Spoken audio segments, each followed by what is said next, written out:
तो आज के इस नए वीडियो में आप सभी दोस्तों का तहे दिल से स्वागत करना चाहता हूं। हम इस वीडियो में एनिमल किंगडम चैप्टर को शुरू करने जा रहे हैं।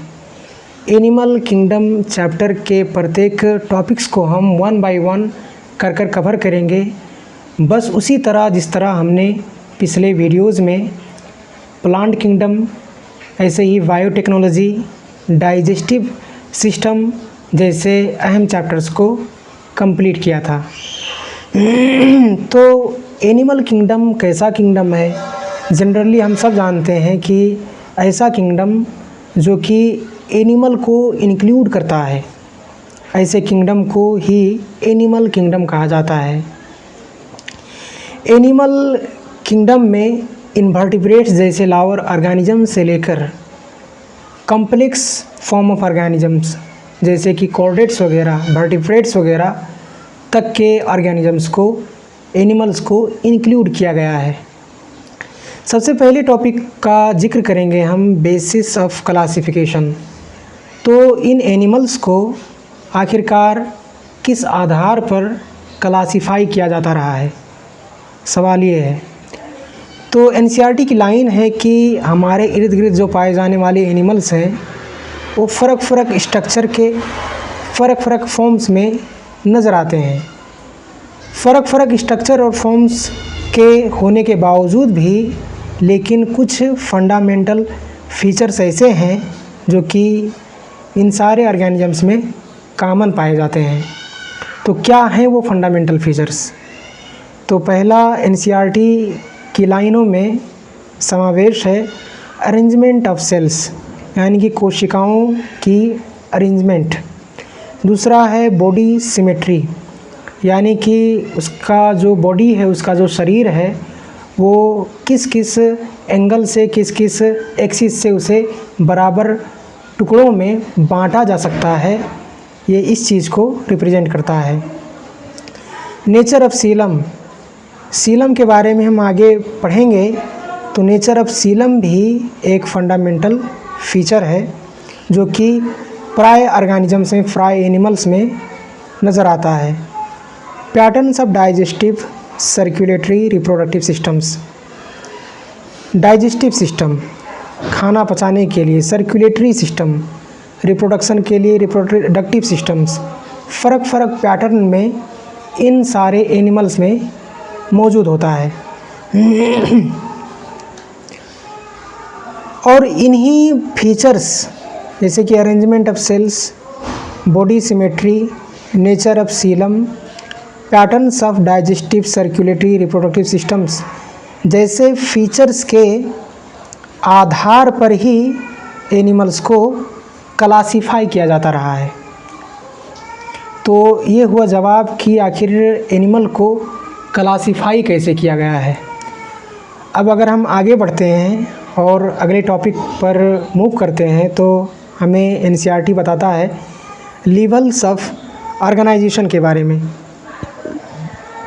तो एनसीईआरटी की लाइन है कि सारे मेंबर्स, यानी कि एनिमल किंगडम के सारे मेंबर्स, सारे एनिमल्स मल्टी सेलुलर फॉर्म में पाए जाते हैं। आपने इस चीज़ को पढ़ा ही होगा, eukaryotic multi cellular organisms are included in animal kingdom. Biological classification में इस चीज़ को हम पढ़ते हैं, यानी कि जितने भी एनिमल्स होते हैं वो सब मल्टी सेलुलर होते हैं। लेकिन मल्टी सेलुलर होने के बावजूद भी उनमें फ़र्क लेवल्स ऑफ ऑर्गेनाइजेशन पाई जाती है।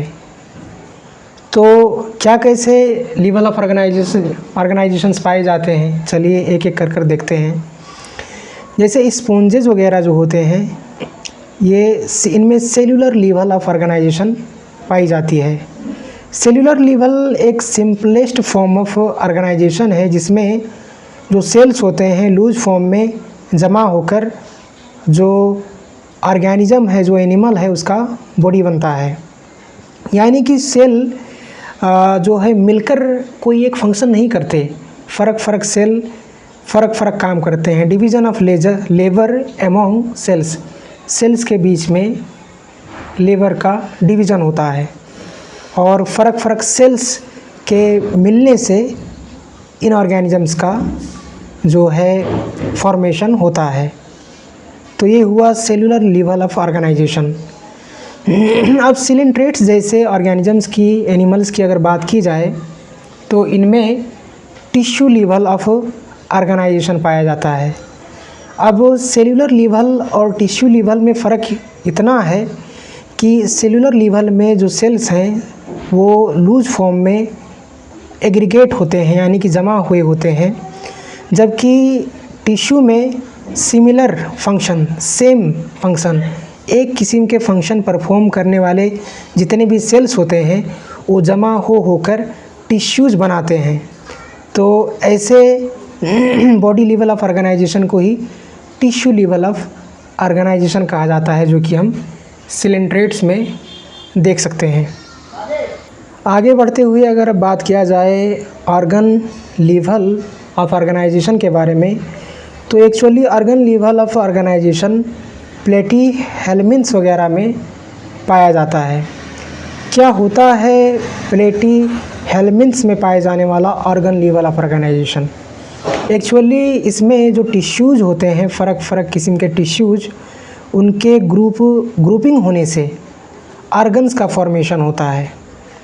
जैसे कि मिसाल के तौर पर हम प्लेटीहेल्मिन्थ्स का अगर उदाहरण लें, जो कि हम आगे पढ़ेंगे ही, जैसे कि टैपवर्म है या फिर प्लानारिया है, तो इनमें माउथ पाया गया या फिर इनमें जो है हेड पाया गया, तो ये सब इनके ऑर्गन्स कहलाते हैं।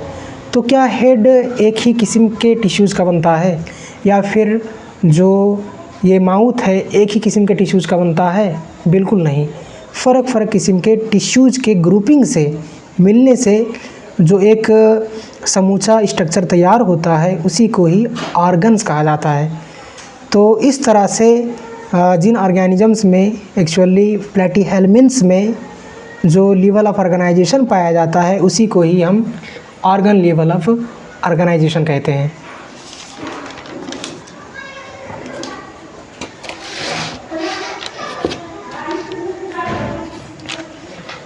अब अगर बात की जाए हायर ऑर्गेनिजम्स की, प्लेटीहेल्मिन्थ्स से भी हायर ऑर्गेनिजम्स की, तो उनमें organ system level of organisation पाया जाता है। Actually annelids, mollusca, arthropoda, echinodermata जैसे इनवर्टिब्रेट्स से लेकर वर्टिब्रेट्स अंतर्गत कोर्डेट्स वगैरह तक, यानी कि वर्टिब्रेट्स हो गए, उसके बाद में हेमीकोर्डेट्स हैं, उसी तरह अन्य जितने भी हायर ऑर्गेनिजम्स हैं, यानी कि जितने भी प्लेटीहेल्मिन्थ्स से ऊपर के ऑर्गेनिजम्स हैं, उनमें organ system level of body organisation पाया जाता है। तो क्या होता है organ system level of body organisation? जैसा कि हमने प्रीवियस टॉपिक में समझा कि ऑर्गन कैसे बनता है, बस इसी तरह फ़र्क ऑर्गन्स किसी एक काम को परफॉर्म करने के लिए यदि ग्रुप हो जाते हैं, किसी एक स्पेसिफिक फिजियोलॉजिकल फंक्शन को परफॉर्म करने के लिए, तो उनसे ही ऑर्गन सिस्टम बनता है या फिर सिंपली सिस्टम बनता है। मिसाल के रूप में हम डाइजेस्टिव सिस्टम को ले सकते हैं, सर्कुलेटरी सिस्टम को ले सकते हैं, रिप्रोडक्टिव सिस्टम को ले सकते हैं। अगर डाइजेस्टिव सिस्टम की बात की जाए तो माउथ है, एलिमेंट्री कैनल है, एलिमेंट्री कैनल में भी आपका स्टोमक ऑर्गन है, इंटेस्टाइन ऑर्गन है। तो इस तरह से फ़र्क ऑर्गन मिलकर एक सिस्टम अगर बनाता है, एक समूचा स्ट्रक्चर बनाता है, तो इस तरह का लेवल ऑफ बॉडी ऑर्गेनाइजेशन पाए जाने वाले ऑर्गेनिजम्स को ही organ system level of organisation पाया गया है, हम कहते हैं। अब ये जो सिस्टम्स हैं, ऑर्गन सिस्टम्स हैं, ये फ़र्क ऑर्गेनिजम्स में, फ़र्क हायर एनिमल्स में फ़र्क पैटर्न ऑफ कॉम्प्लेक्सिटीज़ में मौजूद हो सकते हैं। क्या है ये पैटर्न ऑफ कॉम्प्लेक्सिटीज़? यानी कि किसी एक एनिमल में, किसी एक हायर एनिमल में वही सिस्टम थोड़े से कम या फिर सिंपलर फॉर्म में मौजूद हो सकता है, जबकि दूसरे हायर एनिमल में वही सिस्टम और ज़्यादा एडवांस्ड फॉर्म में मौजूद हो सकता है। मिसाल के रूप में हम अगर एनेलिड का सर्कुलेटरी सिस्टम खंगालें और एक मैमल का सर्कुलेटरी सिस्टम देखें तो जाहिर सी बात है उसमें बहुत ज़्यादा जो है डिफरेंसेस पाया जाएगा। दोनों सर्कुलेटरी सिस्टम ही हैं, उनका फिजियोलॉजिकल जो फंक्शन है वो एक ही है, सेम ही है, लेकिन उनमें कॉम्प्लेक्सिटीज़ की जो पैटर्न है वो फ़र्क है। अब जैसे एनसीईआरटी उदाहरण देता है डाइजेस्टिव सिस्टम इन प्लेटीहेल्मिन्थ्स। प्लेटीहेल्मिन्थ्स में एक्चुअली जो डाइजेस्टिव सिस्टम है उसमें सिंगल ओपनिंग पाई जाती है, यानी कि उसमें जो सिंगल ओपनिंग है वही माउथ के रूप में और एनस के रूप में काम करता है। वही से वो फूड इनगल्फ करता है और उसी से वो वेस्टेज को निकालता है। तो इस तरह का जो डाइजेस्टिव सिस्टम है प्लेटीहेल्मिन्थ्स वाला, उसे हम इनकम्प्लीट डाइजेस्टिव सिस्टम कहते हैं। जबकि कंप्लीट डाइजेस्टिव सिस्टम की अगर बात की जाए तो एक्चुअली जितने भी एनिमल्स हैं, जैसे कि मानो मैमल्स हैं, अब मैमल्स में माउथ भी है, एनस भी है, तो इस तरह का दो ओपनिंग होने वाला जो डाइजेस्टिव सिस्टम है वही एक कंप्लीट डाइजेस्टिव सिस्टम कहलाता है। यानी कि अगर एस्केलमिन्थिस यानी कि प्लेटीहेल्मिन्थ्स से ऊपर के एनिमल्स को अगर देखा जाए तो उन सब में कंप्लीट डाइजेस्टिव सिस्टम पाया जाता है। ऐसे ही एनसीईआरटी दूसरा एग्जांपल देता है हमें इस ऑर्गन सिस्टम लेवल में पाए जाने वाले कॉम्प्लेक्सिटीज़ ऑफ पैटर्न्स को समझाने के लिए, और वो है सर्कुलेटरी सिस्टम के बारे में। सर्कुलेटरी सिस्टम भी दो टाइप का हो सकता है, जैसे कि ओपन टाइप और क्लोज्ड टाइप। तो ओपन टाइप कैसा किस्म का सर्कुलेटरी सिस्टम होता है? एक्चुअली इसमें जो हार्ट ब्लड पंप करता है वो किसी ब्लड वेसल के मार्फत से नहीं फ्लो करता, बल्कि डायरेक्टली सीलम में जाकर जमा हो जाता है, जिसमें सेल्स और टिश्यूज़ डायरेक्टली बात करते हैं। यानी कि सेल्स और टिश्यूज़ ब्लड को डायरेक्टली उससे लेने वाली चीज़ें लेते हैं और देने वाली चीज़ें उसे देते हैं। जबकि अगर क्लोज टाइप के सर्कुलेटरी सिस्टम की अगर बात की जाए तो एक एडवांस टाइप का सर्कुलेटरी सिस्टम होता है, जिसमें सीरीज ऑफ वेसल्स पाए जाते हैं। जैसे मैमल्स की ही अगर बात की जाए, ह्यूमन की अगर बात की जाए तो उसमें हार्ट है, हार्ट से ब्लड को टिश्यूज़ तक, सेल्स तक पहुंचाने के लिए आर्टरीज़ हैं, कैपिलरीज़ हैं। बस इसी तरह जो है टिश्यूज़ से हार्ट तक वापस ब्लड को लाने के लिए फिर से कैपिलरीज़ हैं और वेन्स हैं। तो इस तरह से एक क्लोज्ड पाथ में, क्लोज्ड वेसल में अगर ब्लड फ्लो होता है तो ऐसे सर्कुलेटरी सिस्टम को ही क्लोज टाइप का सर्कुलेटरी सिस्टम कहते हैं। तो एनसीईआरटी में यही सब चीज़ें हैं जो कि दी हुई हैं बेसिस ऑफ क्लासिफिकेशन और लेवल ऑफ ऑर्गेनाइजेशन के बारे में।